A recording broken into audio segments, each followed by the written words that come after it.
मागे जाता मग वळून पाहता वाट पावलात अडखळली माझी पाहून अदा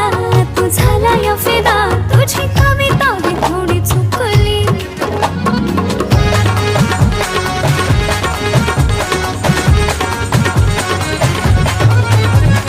डोळ्यात काजळ ओठावर लाली प्रेमाचं फुल हसली